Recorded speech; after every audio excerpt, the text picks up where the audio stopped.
നമസ്കാരം. എല്ലാവർക്കും ഷാവിഷൻ്റെയും മൊയ്തീൻ ഷായുടെയും അഭിനന്ദനങ്ങളും ആശംസകളും. ബോച്ചയുണ്ട്, PC ജോർജുണ്ട്, അങ്ങനെ കുറച്ചധികം വിഷയങ്ങളുണ്ടെങ്കിലും വളരെ പെട്ടെന്ന് നിർത്തിയേക്കാം. മാത്യു സാമുവേൽ പറയുന്നുണ്ട്, അറബി രാജ്യങ്ങളും മുസ്ലിങ്ങളൊക്കെ സംസ്കാരശൂന്യരാണ്, കഴിവില്ലാത്തവരൊക്കെ പരമാവധി ചെയ്യുന്നുണ്ട്. ഇന്ന് ഏതോ ഒരു ചാനൽ പറഞ്ഞു, സിറിയയുടെ വിദേശകാര്യ മന്ത്രി ജർമ്മൻ വിദേശകാര്യ വനിതാ മന്ത്രി ക്ഷയിക്കാൻ കൊടുത്തില്ല, പകരം തൊട്ടടുത്തുള്ള ഫ്രഞ്ച് വിദേശകാര്യ മന്ത്രി കൈക്കൊടുത്തു. എൻ്റെ പൊന്നും മാത്യു സാമുവേൽ പോലുള്ള പുരോഗമന ബുദ്ധിജീവികൾ മനസ്സിലാക്കാൻ വേണ്ടി പറയാണ്, എന്താടോ സംസ്കാരം എന്ന് പറഞ്ഞാൽ? നിങ്ങൾ സംസ്കാരം എന്ന് പറയുന്ന യൂറോപ്യൻ സംസ്കാരം അല്ലെങ്കിൽ പടിഞ്ഞാറ് സംസ്കാരത്തിൽ സ്ത്രീകളുടെ സ്ഥാനം എവിടെയാണ്? ഒരു 2 ഇഞ്ച് ഷഡ്ഡിയിട്ട് 3 ഇഞ്ച് ബ്രേസിയർ പോലെ സാധനം ഇട്ട് നടക്കുന്നതാണോ? അത് ശരീരം മുഴുവൻ കാണിച്ച് നടക്കുന്നതാണോ പരിഷ്കാരം? അതാണ് സംസ്കാരം. അവിടെ നിങ്ങൾ പുരുഷന്മാർ മുഖവും മുൻകൈ വെച്ച് ബാക്കി എല്ലാവർക്കും ടൈ കെട്ടി വേണമെങ്കിൽ ഹാറ്റും വയ്ക്കും, തൊപ്പിയും വയ്ക്കും തലയിൽ. പിന്നെ അവർ കാണാനുള്ള ആളുകൾ മുഖവും മുൻകൈയും മാത്രമേ ഉള്ളൂ. ഇതാണ് വാസ്തവത്തിൽ മുസ്ലിം സ്ത്രീകളോട് മുസ്ലിങ്ങൾ പറയുന്നത്. മുസ്ലിം സ്ത്രീകൾ പുറത്ത് കാണിക്കേണ്ട ശരീരഭാഗം മുൻകൈയും മുഖവുമാണ്. പക്ഷെ മുഖം മറിച്ച് ചിലവർ നടക്കുന്നില്ല, അതൊക്കെ വെറും തെമ്മാടിത്തരാണ്, അത് നമ്മൾ സപ്പോർട്ട് ചെയ്തില്ല. പക്ഷേ ഈ പാശ്ചാത്യ സംസ്കാരമോ എന്താണ് ഇതൊക്കെ പറയാതിരിക്കുന്നതിനാണ് സ്ത്രീകൾക്ക് കൊടുക്കുന്നത്. സ്ത്രീകൾ പരമാവധി വിവസ്ത്രയാക്കും, പുരുഷന് പരമാവധി വസ്ത്രം ധരിക്കും. ഇതാണോ നിങ്ങൾ ഉദ്ദേശിക്കുന്ന പുരോഗമന സംസ്കാരം? എന്ന് പറയട്ടെ, അതായത് അന്യ സ്ത്രീക്ക് കൈ കൊടുക്കുക, ക്ഷയിക്കാൻ ചെയ്യുക എന്ന് പറഞ്ഞാൽ വാസ്തവത്തിൽ ഇങ്ങനെയുള്ള രാജ്യകാര്യങ്ങളിൽ വരുമ്പോൾ അല്പസ്വല്പമൊക്കെ നമ്മൾ അടിസ്ഥാനപരമായ കാര്യങ്ങൾ വീഴ്ച വരുത്താതെ കുറച്ചുകൂടി പ്രാക്ടിക്കലാണ്. ഏതായാലും നിലവിളക്ക് കൊടുത്തതിനെ കുറിച്ച് മമ്മൂട്ടിയും കുഞ്ഞാലിക്കുട്ടി സാഹിബൊക്കെ ഉള്ള കാലത്ത് ഒരു ചെറുത്തർക്കമൊക്കെ വന്നിട്ടുണ്ടല്ലോ. അപ്പോൾ അതെന്തായാലും അതൊക്കെ നമ്മൾ കുറച്ചുകൂടി നമ്മൾ നെയ്യത്ത് ശരിയായിരുന്നാൽ മതി. എന്താണ് നെയ്യത്ത്? ഇത് ഞാൻ പൂജിക്കാൻ വേണ്ടിയല്ല, വെളുക്ക് എത്തിക്കാൻ വേണ്ടി എന്ന നെയ്യത്ത് മനസ്സിൽ കരുതിക്കൊണ്ട് ആ വെളുക്കൊന്ന് കൊളുത്തിക്കൊണ്ട് ആകാശത്തിന് വീഴുമോ, അല്ലെങ്കിൽ മതം പുറത്തു പോകും. നിങ്ങൾ മനസ്സിൽ വിചാരിക്കുന്നതാണ്. നിങ്ങൾ മനസ്സിൽ അതിനങ്ങോട്ട് ആരാധിച്ചിട്ട് ഇത് ഞാൻ ആരാധിക്കാന്ന് പറഞ്ഞുകൊണ്ട് നിങ്ങൾ കത്തിക്കാതിരുന്നാൽ അതാണ് ഏറ്റവും തെറ്റ്, അതാണ് വഞ്ചന. ഇപ്പോൾ മനസ്സ് നിങ്ങളുടെ ശുദ്ധമാണെങ്കിൽ ഒരു നിലവിളക്ക് കൊടുത്തോളം നിങ്ങളുടെ വിശ്വാസം പോകുന്നില്ല. അതുപോലെ ഒരു വനിതാ വിദേശകാര്യ മന്ത്രി ആ ലെവലിലാണ്, സാധാ ലെവലില്ല. കൈ കൊടുത്ത് ഒക്കെ കഴിയുന്നതും അത് കയ്യെ കൊടുത്ത് അങ്ങോട്ട് ഒഴിവാക്കുന്നതാണ് നല്ലതെന്നാണ് നമ്മൾ ദീർഘമായി ചിന്തി മനസ്സിലാക്കുന്നത്. പക്ഷെ ഒരു കാര്യം മനസ്സിലാക്കാം, ഈ കുറ്റം പറയുന്ന ആൾക്കാർ അവരുടെ സമുദായം അവരുടെ ആൾക്കാർ ചെയ്യുന്ന എന്താണ്? അതാണ് സംസ്കാരം. ഇത് പാശ്ചാത്യ സംസ്കാരം എന്നാലും കുടുംബം എന്ന് പറഞ്ഞാൽ അവർക്ക് അറിയില്ല. എന്താണ് വാട്ട്സ് ഫാമിലി, എന്താണ് കുടുംബം, അവർക്കറിയില്ല. ആ ഒരു സംസ്കാരത്തിലേക്ക് കേരളവും ഇന്ത്യയും വന്നുകൊണ്ടിരിക്കുകയാണ്.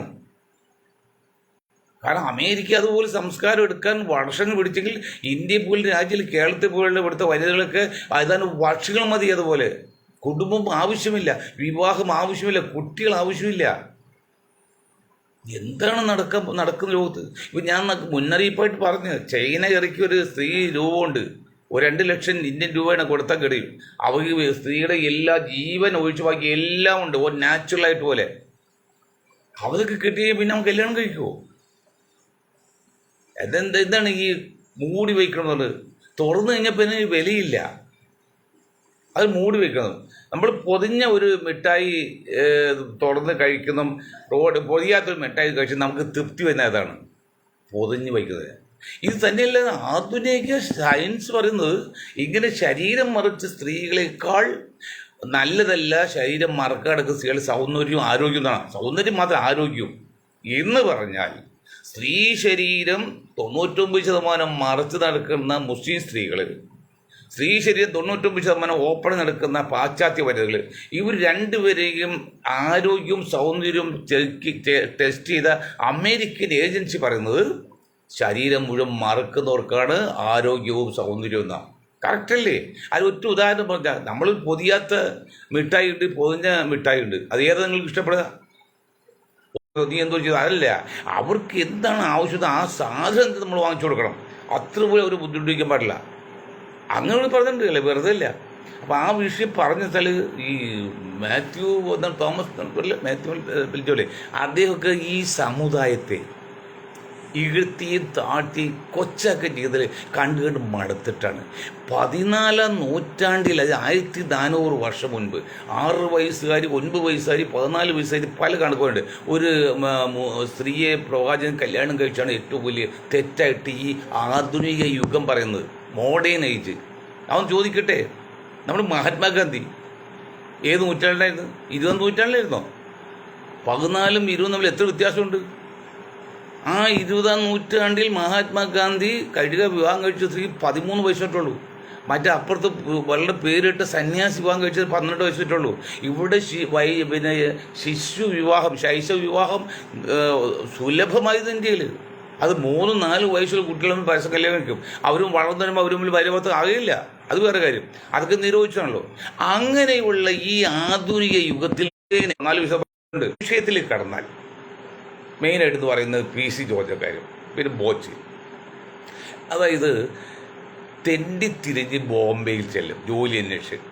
ജോലി കിട്ടാതെ വരുമ്പോൾ വളരെയധികം പ്രതിസന്ധി ഘട്ടത്തിൽ കളവിലേക്ക് ചാടും. അങ്ങനെയുള്ള നമ്മുടെ കന്മത് സിനിമയിൽ പിന്നെ ഇദ്ദേഹം ബാഗ് കെട്ടെടുക്കാൻ ശ്രമിക്കുന്നത്, അതെന്താ കഥയാണ്, ഒറിജിനലായാലും.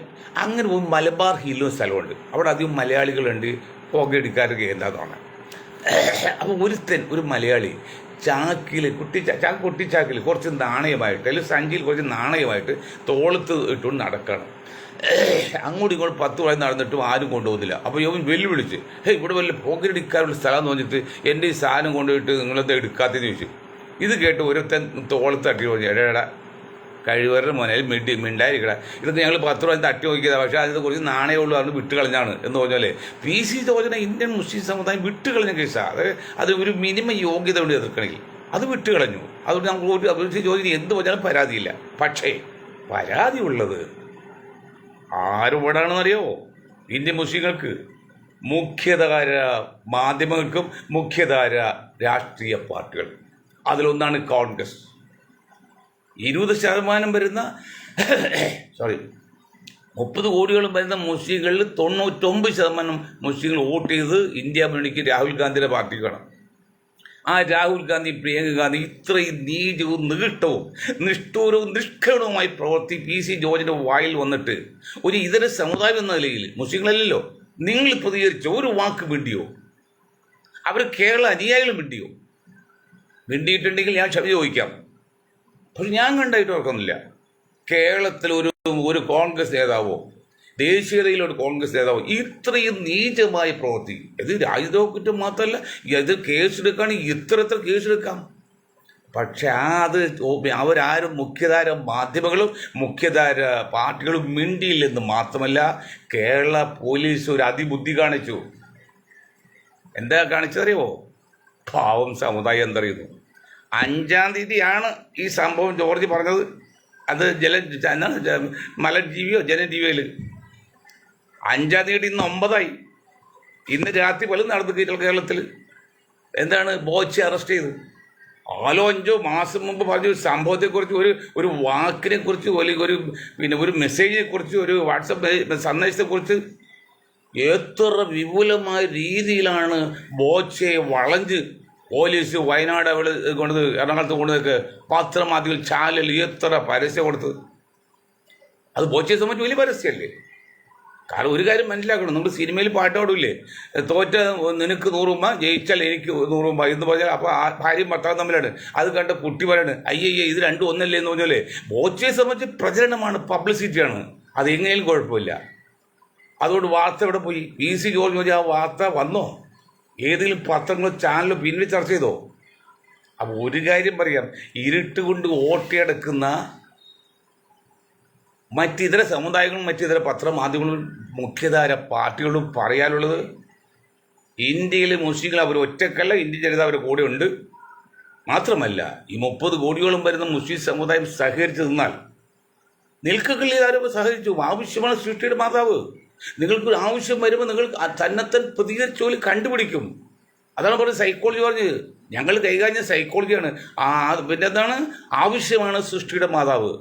ഇങ്ങനെ എല്ലാ നിലയ്ക്കും കൂടി ഈ സമുദായത്തെ ഒതുക്കാനും ആക്രമിക്കാനും നശിപ്പിക്കാനും ശ്രമിച്ചാൽ അവർ ആത്മരക്ഷാത്വം ഒന്ന് എഴുന്നേൽക്കും. ആത്മരക്ഷാത്വം എഴുതാൻ അതിൻ്റെ ശക്തി 10 മടങ്ങാണ്. ഞാൻ ഒരു കാര്യം പറയാം. ഒരാൾ ഈ കിടക്ക് വിൽക്കുന്ന ആളാണ്. ആ കിടക്കലോട് മുകളിൽ കയറ്റുകൊണ്ട് പെരുമ്പാവൂർ ആലുവയിൽ നിന്ന് പെരുമ്പാവൂർ പ്രൈവറ്റ് ബസ്സിൽ പോണ്. ചെമ്പരിക്കുന്ന എൻ്റെ നാട് ആ വളവിൽ ഈ ഒരു തല പുറത്തേക്ക് നോക്കി എന്തുണ്ട് ഈ കെട്ട് മുകളിലുണ്ടോ അത്. ഇപ്പം ലോറിൻ്റെ മുകളിൽ ആരും കയറ്റുന്നില്ല, ബസ്സിൻ്റെ മുകളിൽ കയറ്റുന്നില്ല. എന്തു പറ്റി? അത് പോസ്റ്റിലെടുത്ത് അത് തല പോയി. അതായത് 8-9 അടി ഉയരമുള്ള ഈ സീറ്റിൽ നിന്ന് ഇദ്ദേഹം ആ മരണവെപ്രാളത്തിന് വേണ്ടി ഇയാൾ പുറത്തേക്ക് ചാടിപ്പോയി. അത്ര ശക്തിയാണ് മരണവെപ്രാളത്തിന്. ഇരട്ടി ബലമുണ്ടെന്ന് പറഞ്ഞത്. അതുപോലെ നിർണായക ഘട്ടത്തിൽ ഇതൊന്ന് സഹകരിച്ച് പോയാൽ അവർ ഒരു പരിഹാരം കണ്ടുപിടിച്ചാൽ, അല്ലെങ്കിൽ ആവശ്യമാണ് സൃഷ്ടിയുടെ മാതാവ് എന്ന സൈക്കോളജി വാക്ക് കടമെടുത്താൽ, അവർ സൃഷ്ടി നിർത്തിയാൽ 33% 20% വിഭാഗം ഒരുമിച്ച് നിന്നാൽ, അതിൽ 40% കേരളത്തിലെ വിഭാഗം ഒരുമിച്ചാൽ PC ജോർജ് മോനും മാത്രമല്ല മോൻ്റെ മോനും പിന്നെ അസംബ്ലി കാണൂല. ഏത് മണ്ഡലത്തിൽ നിന്നാലും എല്ലാ മണ്ഡലത്തിലും 5000 മുതൽ 50,000 വോട്ട് വരെ ഉണ്ട്. ചില മണ്ഡലത്തിൽ 1,00,000 പേർ വോട്ടുണ്ട് ഈ മുസ്ലിം സമുദായത്തിന്. മിനിമം 5000 വോട്ടില്ലാത്ത ഒരു മണ്ഡലം കേരളത്തിലില്ല മുസ്ലിം സമുദായത്തിൽ. നിങ്ങൾ മനസ്സിലാക്കണം, 5000 വോട്ട് ഇല്ലാത്ത ഒരു മണ്ഡലവും കേരളത്തിലില്ല. ചിലപ്പോൾ 1-2 മണ്ഡലത്തിലുണ്ട്, സാധ്യത കുറവാണ്. മുസ്ലിം ഒന്നും ഇല്ലാത്തൊരു പഞ്ചായത്തുണ്ട് ആലപ്പുഴ ജില്ലയിൽ. അല്ല മുസ്ലിം ഒരു കുടുംബമില്ല ആ പഞ്ചായത്തിൽ. അങ്ങനെ അത് അപൂർവം, അതൊന്നും അറിയില്ല. അപ്പോൾ PC ജോർജും ജോർജിനെ പോലും ചിന്തിക്കുന്നവരും ബുദ്ധിയുള്ളവരും ചിന്തിക്കേണ്ട കാര്യമുണ്ട്. നിങ്ങൾ അസംബ്ലി പാർലമെൻറ്റ് കാണണമെങ്കിൽ 5000 വോട്ടിൽ കുറഞ്ഞ് മിനിമം മുസ്ലിം സമുദായത്തിൽ കേരളത്തിലില്ല. മിനിമം ഉണ്ട് 5000 വോട്ട്. അവരൊന്നും കണ്ണടച്ച് വഴിയാതെ നിങ്ങൾക്ക് പോകാൻ പറ്റില്ല. അവരെ നിങ്ങൾക്ക് തോൽപ്പിക്കാൻ പറ്റുമോ, അല്ലെങ്കിൽ ജയിപ്പിക്കാതിരിക്കാൻ പറ്റുമോ? പക്ഷേ നിങ്ങൾക്കതുപോലെ ബാധകമാണ്. അവിടെ PC ജോർജ് പറഞ്ഞ ഈ അനീതിക്കും അനാചാരത്തിനും ധിക്കാരത്തിനും ദാക്ഷ്യത്തിനുമെതിരെ എന്തുകൊണ്ട് മുഖ്യധാര മാധ്യമങ്ങൾ, എന്തുകൊണ്ട് മുഖ്യധാര രാഷ്ട്രീയ പാർട്ടികൾ, എന്തുകൊണ്ട് കോൺഗ്രസ് പാർട്ടി CPM വിട്ടുകളയാ? CPM ഇപ്പോൾ കളിക്കുന്ന കളി മുഴുവൻ ഹിന്ദുക്കാർ കളിക്കുകയാണ്. അത് അവർ നശീകരണമാണ്. അത് വേറെ കാര്യം. അവിടെ ഇപ്പോൾ അവരെ കൂടെ പറഞ്ഞില്ല. കാരണം ഇപ്പോൾ കേരള പോലീസ് ആണല്ലേ ചെയ്യേണ്ടത് ഇത്. അപ്പോൾ എന്താണ് ചെയ്ത് കഴിഞ്ഞാൽ അയാൾക്ക് പബ്ലിസിറ്റി ആവുന്നതാണ്. അങ്ങനെ ഒഴുപ്പമട്ടല്ല, രേഖാമൂലം അകത്ത് കിടത്തുള്ള വഴികൾ ചെയ്യണം. അത് പോലീസ് സംബന്ധിച്ചില്ല. ആ പോലീസിൽ ബുദ്ധി കാണിച്ചില്ല. ഇപ്പോൾ ബോച്ചയുടെ കാര്യം എടുത്തിട്ട് അവിടെ ആ വിഷയം കാണിച്ചില്ലേ. പോലീസ് എന്ന് പറഞ്ഞാൽ ട്രെയിനിങ് കഴിഞ്ഞ യുവാക്കളാണ്, ശക്തരാണ്, ധീരന്മാരാണ്, ബുദ്ധിശാലികളാണ്. അവർക്ക് ട്രെയിനിങ് കൊടുക്കുന്നുണ്ട്, സാധാരണക്കാരില്ല. അവർ ബുദ്ധി ഉപയോഗിച്ച് അവർക്ക് പലതും കണ്ടുപിടിക്കാം. ആനയെ ആടാക്കാം, ആടിനെ ആനയാക്കാം. അതൊക്കെ അവർക്ക് കഴിവുണ്ട്. അങ്ങനെ ചെയ്തിട്ടുണ്ട്, ചെയ്യുകയും ചെയ്യും. അത് കുഴപ്പമില്ല, അവർ കഴിവാണ്. അത് വേണമല്ലോ പോലീസ്. വെറും കുഞ്ഞാളെ എത്തിച്ചാൽ പറ്റുമോ? പോലീസ് അങ്ങനെയുള്ള ബുദ്ധിയൊക്കെ കൈകാര്യം ചെയ്യണം. അതൊന്നും ഒരു തെറ്റുമില്ല. ചില കേസ് കണ്ടുപിടിക്കുക, അതൊക്കെ ചെയ്യേണ്ടി വരും. അതിന് നമ്മൾ കുറ്റപ്പെടുത്തുന്നില്ല. തന്ത്രമാണ്, നയമാണ്, യുക്തിയാണ്, ഓക്കെ. പക്ഷേ മുഖ്യധാര മാധ്യമങ്ങൾ, മുഖ്യധാര പാർട്ടികൾ, കോൺഗ്രസ് പാർട്ടി എന്ത് പറഞ്ഞു? PC ജോർജിനെ പോലെ ഒരാൾ ഇത്രയും ധിക്കാരപരമായിട്ട് ആദ്യമല്ലത് ഇനിയുണ്ട്. അവിടെ ഈ സമുദായം എന്നല്ല ഞങ്ങൾക്കുള്ളിൽ പ്രതികരിക്കുന്നില്ല. കാരണം മിനിമം ആളിക്കില്ല. പക്ഷെ നിങ്ങൾ പറയണ്ടേ, നിങ്ങൾ മറ്റിതര സമുദായതുകൊണ്ടാണ് പറയണ്ടേ, അത് നടപടിയെടുക്കണ്ടേ. അവസാനം എന്താണ്? മുസ്ലിം യൂത്ത് ലീഗും SDP ആണ്. നിങ്ങൾ ജാതി സംഘം ഉണ്ടാക്കില്ല, പാർട്ടി ഉണ്ടാക്കില്ല, നിങ്ങൾ കുറ്റം പറയും. അവസാനം വന്ന് ആ മുസ്ലിം ലീഗിൻ്റെ യൂത്ത് ലീഗും പിന്നെ SDP പാർട്ടികളുള്ളൂ. അത്രേ ഉള്ളൂ. ബാക്കി ആരും ഇടപെട്ടിട്ടുമില്ല. ചരിത്രമുണ്ട് പറ്റും. ഇനി ഈ ബോച്ചയുടെ കാര്യം പറഞ്ഞാൽ, ഞാൻ 2014 പ്രധാനമന്ത്രി ആദ്യമായിട്ട് മോഡിജി പ്രധാനമന്ത്രിയായ സമയത്ത് പാർലമെൻറ്റ് തൃശ്ശൂർ നിയോജകമണ്ഡലത്തിൽ നിന്ന് ജനതാദൾ യുണൈറ്റഡ് ഇപ്പോഴത്തെ നിതീഷ് കുമാർ പാർട്ടിയിൽ ടിക്കറ്റ് മത്സരിച്ചു. അതായത് ഹാജി മൊയ്തീൻ ഷാ എന്ന് അടിച്ചു കൊടുത്താൽ ഗൂഗിള് എനിക്കൊരു 3-4 പേജ് മാറ്റി വെച്ചിട്ടുണ്ട്. നിങ്ങൾക്ക് ആർക്കും അറിയാം ഹാജി മൊയ്തീൻ ഷാ എന്ന് പറഞ്ഞാൽ 3-4 പേജ് ഗൂഗിൾ എനിക്ക് വേണ്ടി വിട്ടിട്ടുണ്ട്. ഓക്കെ, അവിടെ നിന്നപ്പോൾ ഒന്ന് സ്ഥാനാർത്ഥിയൊക്കെ അല്ലേ, ബോച്ച പണക്കാരനും ബിസിനസ്സാനൊക്കെ അല്ലേ, ഒന്ന് കാണാമെന്ന് നിർബന്ധിച്ചപ്പോൾ ഞാനും എൻ്റെ അനിയാളും കൂടെ അവിടെ ചെന്നപ്പോഴുണ്ട് ഉത്സവപ്പുറം പോലെ അവിടെ കടക്കാനേ പറ്റുന്നില്ല. എന്തിനാണ്? പണം കൊണ്ട് കുന്നുകൂടാൻ, പണം കൊണ്ട് അവിടെ ഇടാൻ. ഇതൊക്കെ തല സ്വർണ്ണം വാങ്ങിക്കാൻ മാത്രമല്ല പണം കൊണ്ട് ഇടാനാ. എന്താണ് ഇന്ന് പണം ഇട്ടാൽ അടുത്ത കൊല്ലം ഈ വിലക്ക് കിട്ടും പറഞ്ഞുള്ളത്. അത് പിന്നെ എന്തായെന്ന് ഞാൻ പറയുന്നില്ല, അത് അച്യുതാനന്ദനൊക്കെ അത് പറഞ്ഞുകൊണ്ട് ഞാൻ പറയുന്നില്ല. ഏതായാലും ഇപ്പോൾ ബോച്ചയുടെ കാര്യം അങ്ങനെയായി, PCOൻ്റെ കാര്യം ഇങ്ങനെയായി. ഇതിലൊക്കെയാണ് നമ്മൾ കേരള പോലീസ് അല്ലെങ്കിൽ പിണറായി സഖാവിൻ്റെ കാര്യം. ഇപ്പോൾ ബോച്ചയ്ക്ക് അറസ്റ്റ് ചെയ്ത താല്പര്യം കാണിച്ച്, എന്നല്ല നമ്മുടെ അൻവറിന് അറസ്റ്റ് ചെയ്ത താല്പര്യം കാണിച്ചു. അതൊക്കെ നല്ലത് തന്നെ, തെറ്റൊന്നുമില്ല. പക്ഷെ മറ്റേ കേസിലൊക്കെ മാസങ്ങൾ നീണ്ടു പോകുന്നുണ്ടല്ലോ. കോടതി ജാമ്യം കിട്ടുന്നത് കാത്തിരിക്കാറില്ലേ? അതും എനിക്ക് വരാതില്ല. അത് പോലീസ് ചില തന്ത്രമായിട്ട് പോയി. ഞാൻ ഒരിക്കലും പോലീസ് കുറ്റം പറയില്ല. കാരണം ഒരു ദിവസം പോലീസ് കണ്ണടിച്ചാൽ കേരളത്തിൽ കാര്യം എടുത്താൽ മറ്റേ സ്റ്റേറ്റ് എല്ലാം തന്നെയാണ്, ലോകം തന്നെ അങ്ങനെയാണ്. ഇവിടെ എന്തെല്ലാം സംഭവിക്കും? ഇത് പോലീസ് ഡിപ്പാർട്ട്മെൻറ്റ് കണ്ണിൽ എണ്ണ വെച്ച് മൊബൈൽസ് അല്ലെങ്കിൽ മറ്റേ ഫോണൊക്കെ ഇട്ട് വയർലെസ് സെറ്റൊക്കെ ഇട്ട് ഇങ്ങനെ കണ്ണിൽ എണ്ണ വെച്ച് കാത്തി നിന്നിട്ടാണ് നിങ്ങളൊക്കെ വീട്ടിൽ കിടന്ന് ഉറങ്ങുന്നത്. അതുകൊണ്ട് പോലീസ് കൊച്ചായിക്കാണരുത്, അവർ കുറ്റം പറയരുത്. പുഴുക്കുത്തുകൾ ചെല്ലുണ്ടാവില്ല. അതുപോലെ അതിർത്തിയിൽ സേനയിൽ നമ്മുടെ പട്ടാളക്കാർ അവരെ ജീവൻ വരെ കടുത്ത് വെയിലത്തും മഞ്ഞത്തും മഴയത്തും സംരക്ഷിക്കൊണ്ട് നമ്മൾ കിടന്നുറങ്ങുന്നത് അന്തസ്സായിട്ട്. അതുകൊണ്ട് അതൊന്നും ഇന്ത്യൻ പട്ടാളത്തെയോ അല്ലെങ്കിൽ കേരള പോലീസൊന്നും നമ്മൾ ഒരിക്കലും കുറ്റം പറയാൻ പാടില്ല. അവർ നമുക്ക് വേണ്ടി ജീവിക്കുന്നത്. നമ്മൾ ഉറങ്ങുമ്പോൾ നമ്മുടെ ഹൃദയം വർക്ക് ചെയ്യും പോലെ, വാടക വീടെടുക്കുകയോ പലിശ കൊടുക്കുകയോ ചെയ്താൽ നമ്മൾ ഉറങ്ങുമ്പോഴും വാടകയും പലിശ കൂടുന്ന പോലെ കേരള പോലീസും കേരളത്തിന് ആ സംസ്ഥാനങ്ങളാണ് പോലീസും ഇന്ത്യൻ പട്ടാളമൊക്കെ നമുക്ക് വേണ്ടിയാണ് കഷ്ടപ്പെടുന്നത്. അതിനോട് അവർ നമ്മൾ സ്തുതിച്ചേ തീരൂ, ബഹുമാനിച്ചേ തീരൂ, ആദരിച്ചേ തീരൂ. അതിലൊന്നും ഒരു സംശയമില്ല. പക്ഷെ അതിൽ ചില ബുദ്ധികാർ കാണിക്കാത്തൊരു തന്ത്രമാണ്. അപ്പോൾ കോൺഗ്രസ് ശ്രദ്ധിക്കുന്നത് പറഞ്ഞ കാര്യം ഇതാണ്, കാര്യമായ ഒരു പ്രതികരണമൊന്നും ഈ സംഭവത്തിൽ രാഷ്ട്രീയ പാർട്ടികൾ പറഞ്ഞതായിട്ടൊന്നും കാണുന്നില്ല. ഞാൻ 10-14 പത്രങ്ങളും ചാനലൊക്കെ ഏതാണ്ടൊക്കെ ഒന്ന് ഓടിച്ച് നോക്കുന്ന, ഇല്ലാന്ന് ഓടിച്ച് നോക്കുന്നതാണ്. അപ്പോൾ ഒന്നും കണ്ടായിട്ട് കാണുന്നില്ല. അങ്ങനെ ചെയ്തെങ്കിൽ രാഹുൽജി, പ്രിയങ്കാജി, നിങ്ങളെന്തേ മിണ്ടാത്തത്? നിങ്ങൾ മിണ്ടിയോ അതിൽ? അതായത് ഒരു വിദേശ വനിത വന്ന് തിരുവനന്തപുരത്ത് കാലേറ്റ് വീണപ്പോൾ നമ്മുടെ മോഹൻലാൽജി എന്തോ ഒരു സങ്കടപ്പെട്ടു. നമ്മുടെ മോഹൻലാൽ നിങ്ങളുടെ മോഹൻലാൽ, നമ്മുടെ മോഹൻലാൽ, എൻ്റെ ഉൾപ്പെടെ മോഹൻലാൽ, ഞങ്ങൾക്ക് ബഹുമാനിക്കുന്ന ആളാണല്ലോ. എന്തൊരു കണ്ണീരി അടിച്ച് എന്തേ PC ജോർജ് പോലെ ആൾ ഇത്രയും നീചമായ ഒരു സമുദായത്തെ ആക്രമിച്ചിട്ട് അത് നിരന്തരമാണ്. നിങ്ങളൊന്നും വായി തുറക്കാത്തത്. അപ്പം ഈ സമുദായം നിങ്ങളുടെ സഹോദര സമുദായം അല്ലേ? ഈ സമുദായം ഇന്ത്യയിലല്ലേ?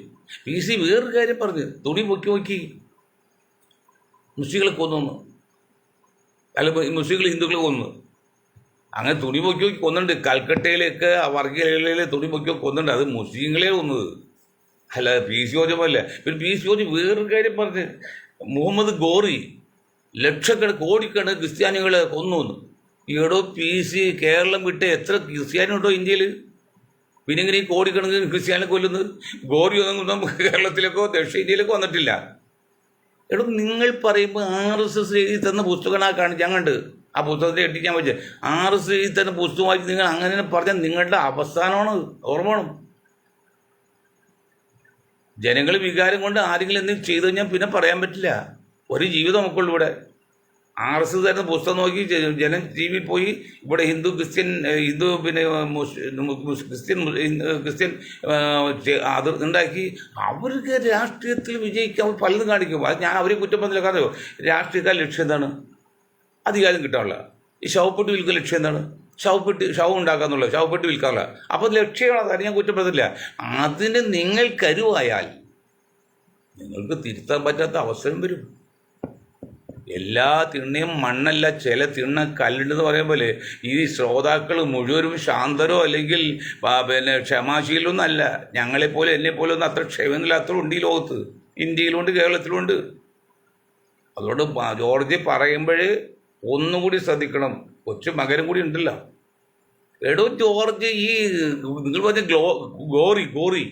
ഗോറി കോടിക്കണക്കിന് ക്രിസ്ത്യാനികളെ കൊന്നു നിങ്ങൾ പറഞ്ഞില്ലേ? എത്ര ക്രിസ്ത്യാനി ഉണ്ട് ഇവിടെ കേരളം വിട്ട്? ഞാൻ വടക്കേ ഇന്ത്യയിൽ, കേരളത്തിലേക്കോ ദക്ഷിണേന്ത്യയിലേക്കോ ഗോറി വന്നിട്ടില്ല. അപ്പോൾ നിങ്ങൾ പറഞ്ഞതിൽ ഓർത്തണം, RSS എഴുതി തരുന്ന പുസ്തകം, അവർക്ക് പ്രചരണത്തിന് വേണ്ടി പബ്ലിഷ് ചെയ്യുന്ന പുസ്തകം, തെറ്റായ കാര്യങ്ങൾ മാത്രമാണ് പുസ്തകം.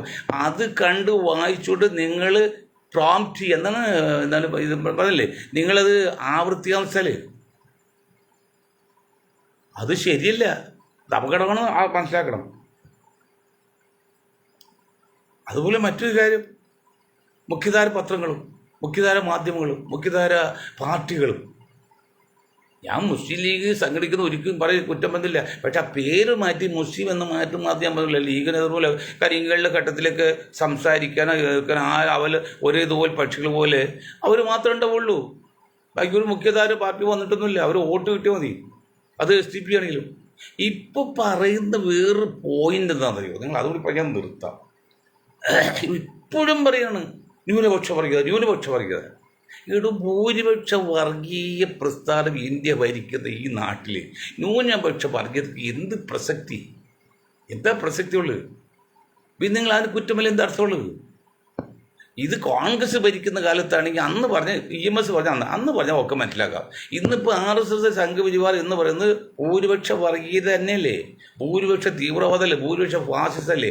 അവർ ഇന്ത്യ ഭരിക്കുന്ന ഇക്കാലത്ത് ന്യൂനപക്ഷ വർഗീയതയ്ക്ക് എന്തൊരു പ്രസക്തി? കമ്മ്യൂണിസ്റ്റ് പാർട്ടി ചോദിക്കുകയാണ്. കോൺഗ്രസ് കഴിഞ്ഞിൽ പറയുന്നുണ്ട് ഭൂരിപക്ഷ വർഗീയ ന്യൂനപക്ഷം ഒരുപോലെ ഏർക്കണോ. ആയിക്കോട്ടെ, പക്ഷെ ഇതിലെന്താ പ്രസക്തി നോക്കണ്ടേ?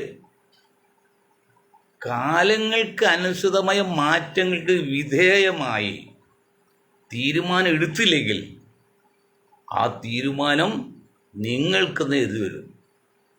അത് മനസ്സിലാക്കാം. അതുകൊണ്ട് ഈ വൈകിയ വേളയിൽ PC ജോർജിന് നമ്മളൊന്നും പറയാനില്ല. പക്ഷേ മുഖ്യധാര പത്രങ്ങളോ മാധ്യമങ്ങളോടോ മറ്റോ പറയാണ്, പോലീസിനോട് പറയാണ്. PC ജോർജ് ഒരു ക്ഷമ പറഞ്ഞ് തീരുന്ന പ്രശ്നമല്ല അത്. ഒരു തെറ്റ് ആർക്ക് പറ്റും? ആദ്യത്തെയാണ് കുഴപ്പമില്ല. ഇത് ആവർത്തനമാണ്. പോലീസ് അറിയാമല്ലോ, നിങ്ങൾ ഹെൽമെറ്റ് ഇല്ലാതെ പിടിച്ചു കഴിഞ്ഞാൽ ഒരു പ്രാവശ്യമാണ് പിന്നെ പിടിച്ച പറ്റില്ല. അതുകൊണ്ടല്ലേ അങ്ങനെ ചെയ്യുന്ന പോലെ ഈ PC ജോർജിൻ്റെ വായിൽ നിന്ന് ആദ്യം വരുന്നില്ല, ഇനി അവസാനത്തെയാണെന്ന് നമ്മൾ വിചാരിക്കുന്നില്ല. എന്നിട്ട് PC ജോർജിനെതിരെ മാതൃകാപരമായ നടപടിയെടുക്കാൻ പിണറായി സഖാവും പോലീസും ശ്രമിച്ചില്ലെങ്കിൽ സഹിക്കാൻ പറ്റാത്ത ചില വ്യക്തികൾക്ക് ജീവിക്കുന്ന ലോകത്ത് തൻ്റെ ജീവനേക്കാൾ കൂടുതൽ സ്നേഹിക്കുന്ന ഇതര സമുദായത്തെ, ഇതര വ്യക്തികളെ, ഇതര പ്രസ്ഥാനത്തെ ഉണ്ട്. അവരൊന്നും അധികം സമയം കാത്തിരിക്കില്ല. ഒരു ന്യായമായി താക്കിയ ആളല്ല, മാതൃകാപരമായിട്ട് അതിനുള്ള ശിക്ഷ വാങ്ങിക്കൊടുക്കണം. തെറ്റില്ല ചെയ്യാം. എങ്ങനെ ചെയ്യാം? എന്ത് തെറ്റും ചെയ്യാം. പക്ഷെ അതിന് ന്യായീകരണം വേണം. അപ്പം ന്യായീകരണത്തൊരു തെറ്റിനെക്കുറിച്ച് ഞാൻ പണ്ട് പറയുകയാണ്, ഞാൻ ഒരിക്കലും പറയുകയാണ്. എന്നറിയോ, ഒരാൾ കല്യാണം കഴിച്ചു, ഭാര്യ വീട്ടിൽ ചെന്നു. നേരെ വെളുത്തപ്പോൾ ഭാര്യയുടെ നാത്തൂന് കൊടുത്ത തുണി ഇയാൾ തുണി നാത്തൂന് കൊടുക്കുകയാണെങ്കിൽ അവിടെ എന്ത് ന്യായീകരണം പറയാണ്ട് നേതാക്കളെ? അപ്പം ന്യായീകരണമില്ലാത്ത വിഷയമാണ് PC ജോർജ് പറഞ്ഞത്. ഒരു തെറ്റോ അല്ലെങ്കിൽ ഒരു സമുദായം ഒരു വ്യക്തിയെക്കുറിച്ച് കുറ്റം പറയും. ഇപ്പോൾ മുസ്ലിം ലീഗിനെ കുറ്റം പറയും, അതൊക്കെ സ്വാഭാവികമാണ്. ഇത് ഇന്ത്യയിലെ മുഴുവൻ മുസ്ലിങ്ങളെ കുറിച്ചും, കേരള മുസ്ലിങ്ങളെ കുറിച്ച് മാത്രമല്ല മുഴുവൻ മുസ്ലിങ്ങളെ കുറിച്ചുമാണ് പറഞ്ഞിരിക്കുന്നത്. അങ്ങനെ ഒരു രീതി പറയാൻ പാടില്ല. അത് 100% അല്ല 100% തെറ്റുമാണ്. എന്നിട്ട് government of India, government of Kerala, ഈ ഗവൺമെൻറ് ഇന്ത്യക്ക് ബാധ്യമാണ്. എത്രയോ കേട്ടറി വെച്ച് ഹൈക്കോടതി സ്വമേധ കേസെടുത്തിട്ടുണ്ട്. ഒരു സൂക്തങ്ങൾ കയ്യിൽ വെച്ചതിൻ്റെ പേരിൽ, മാവോ സൂക്തം കയ്യിൽ വെച്ചതിൻ്റെ പേരിൽ NIA കേസെടുത്ത് ചാപ്യ കൂപ്പിയായിട്ട് നോക്കി ജയിലിട്ടില്ലേ? എത്ര പേര് നിരപരാധികളെ 8-10 ഇന്ത്യൻ ജയിലിൽ. ഇതിനെതിരെ മിഷണറി ചലിച്ചില്ലെങ്കിൽ ചലിപ്പിക്കേണ്ട ബാധ്യത ഗുണഭോക്താവ് എന്ന നിലക്ക് ഈ സമുദായത്തിനുണ്ട്. ആ സമുദായം ചലിപ്പിക്കുന്നത് PC ജോർജ് അടുക്കലല്ല, നിങ്ങളുടെ രാഷ്ട്രീയ വിജയത്തിലാണെന്ന് ഓർമ്മ വേണമെന്ന് പറഞ്ഞുകൊണ്ട് ഞാനൊരു വാക്കിൽ നിർത്താൻ നിങ്ങൾക്ക് ഒരായി നന്ദി. ജയ് ഹിന്ദ്.